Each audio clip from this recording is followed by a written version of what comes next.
Erik Horne here with Brett Dawson after the Thunder's 116-108 win in Game 1 of the Western Conference first round over the Utah Jazz. Brett, we heard of the legend of Playoff P. Playoff P? Playoff P! That was Oscar Robertson, not me. We heard of it. We were skeptical. He has a history of this, and Paul George showed up tonight. He did. Playoff P, Paul George, PG-13, whatever you want to call him. He was fantastic tonight, and really, against good defense. It's not like Utah was giving him a lot of great looks. There were 2 times in the first quarter he came off screens thinking he could draw contact and just sort of fling threes to the rim. They both went in. He didn't get calls on either one of them, but he made both the shots.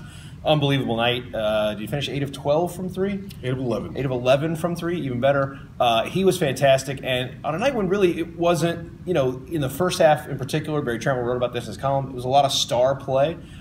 He made the biggest star plays, and that really got the Thunder out to, after a really bad start, a good finish to that first half. This is what we've been waiting for Paul George for quite some time. He finishes the regular season pretty hot in a game against Memphis. He struggled post All-Star break, hadn't shot the ball very well. Tonight, he's outstanding. 36 points, leads the Thunder in that regard. But also defensively. Coming into this game, Utah had been a team that doesn't score a ton, but they can hit you with some corner threes. Joe Ingles, one of the best three-point shooters in the league.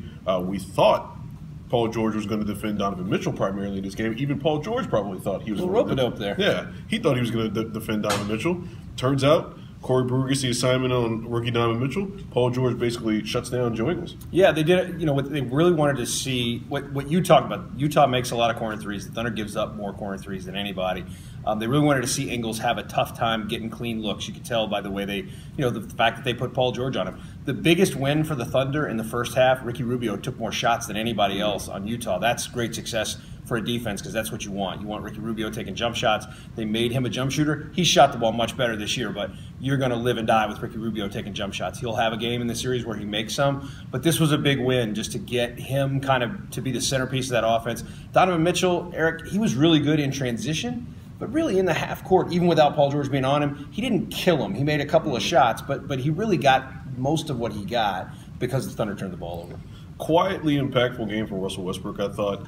He made some bad turnovers here and there, took a bad shot late in the game where he rushed to the rim instead of maybe running some clock. But he starts to get that lob game going with Steven Adams in the fourth quarter. He even gets Jeremy Grant for a lob that Grant just slips out of his hands. Yeah. But that's something that we haven't seen against Rudy Gobert. It's really interesting that Russell Westbrook was able to get that going, and he kept going to it, and it showed a lot of discipline from Westbrook in that regard. Yeah, because the Steven Adams post-ups against Gobert are just not there. Gobert just eats them. He just devours them. There's nothing there for the Thunder in that regard. But those pick and rolls can work even with Gobert in there if you're aggressive and you attack. Jeremy Grant ran at him a couple of times.